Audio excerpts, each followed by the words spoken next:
Tonight, millions of people will stand in fields and on rooftops and at the edges of lakes and look up at the same sky. They will feel something, not just excitement, not just the reflex of loud noise, something older than that, something that moves through the chest before the mind has time to name it, and most of them will assume that what they feel is patriotism, pride in a nation, loyalty to a flag. But your brain does not care about nations. It never did. What your brain cares about, what it has always cared about, is something that was old before the first human being ever drew breath. And tonight, without knowing it, you are going to perform a ritual that is 200,000 years older than the country you think you are celebrating. Start 200,000 years ago, not in America, not in any country. On a flat, open landscape somewhere in what is now East Africa, a group of between 20 and 50 human beings is gathered around a fire after dark. The fire is large. The fire is loud. It cracks and pops and sends sparks upward into a sky that is otherwise completely dark. And the people around it are doing something that no other animal on earth has ever done. They are not just warming themselves. They are together, deliberately, intentionally. They have chosen this gathering. They have built this fire not just for heat, but for something that does not yet have a name, something that will not have a name for another 200,000 years, something that we now call celebration.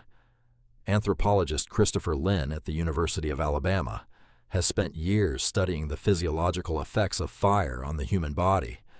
What he found was not what he expected.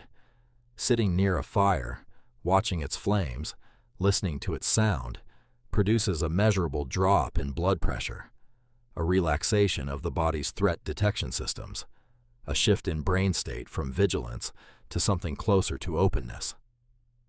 Fire, Lynn concluded, is not just a tool your ancestors used. It is a social technology. It was the original gathering point, the original stage, the original signal that said, "Here, in this place, among these people, you are safe." Think about what that meant 200,000 years ago. Darkness was dangerous. The world beyond the firelight was full of things that wanted to eat you. The fire created a boundary. Inside the boundary, warmth, faces you recognized, voices you trusted.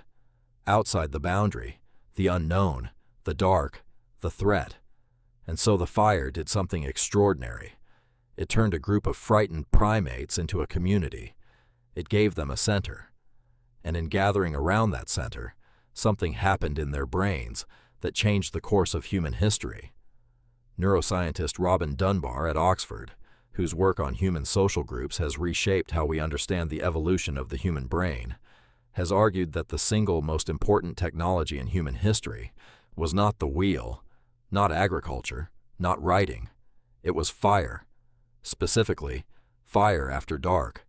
Because fire after dark is when human beings first began to tell stories, to sing, to perform, to share the experiences of the day in a form that the whole group could witness together.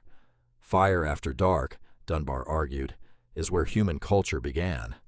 And the feeling that gathers in your chest when you stand in a crowd and watch something burn and burst against the night sky is the echo of that beginning. It is your ancient brain recognizing a pattern it has been trained by 200,000 years of evolution to respond to with one overwhelming signal. You are with your people. You are home. Now think about what happens on the 4th of July, or Bastille Day, or Diwali, or Guy Fawkes Night, or any of the dozens of national and cultural celebrations around the world that share, with remarkable consistency, the same three elements: fire, noise, crowds gathering after dark. The specifics differ, the flags differ, the histories differ, the foods differ, the dates on the calendar differ. But the ritual is identical. Humans gathering together after dark around something that burns and explodes and illuminates the sky. Anthropologists have documented this pattern across every continent, across thousands of years of human civilization, across cultures that had no contact with each other and no shared history, and they all arrived at the same ritual, not because they copied each other, because they are all running the same ancient brain. Psychologist Jonathan Haidt at New York University has spent years studying what he calls collective effervescence, the feeling that arises when a group of human beings engages in synchronized behavior together, marching, singing, chanting, watching the same sky at the same moment. In these states, Haidt found, the boundaries between self and group become temporarily permeable.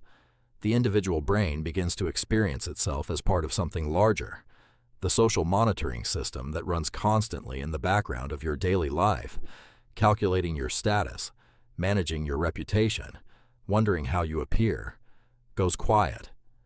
And in its place arises something that your ancient ancestors would have recognized immediately: the feeling of the tribe, the feeling of belonging to something that existed before you and will exist after you, the feeling that you are not alone in the dark.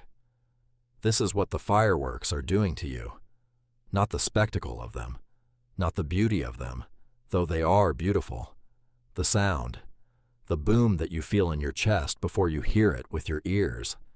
Your ancient brain does not process that sound as an explosion. It processes it as a signal. Something powerful is happening. Something is changing the sky, and you are here with your people to witness it together. The same signal that your ancestors felt when lightning struck near the camp, when a predator roared in the darkness, when the volcano on the horizon lit up the night. The same signal, repackaged, domesticated, made spectacular, that says, "Pay attention. This moment matters. Remember this." And you do remember it. You remember the 4th of July from childhood in a way you do not remember most Tuesdays in July. You remember where you were, who you were with, the smell of the air, the sound of the crowd around you. Psychologist David Pillemer at the University of New Hampshire has studied how human beings form and retain memories of collective celebrations.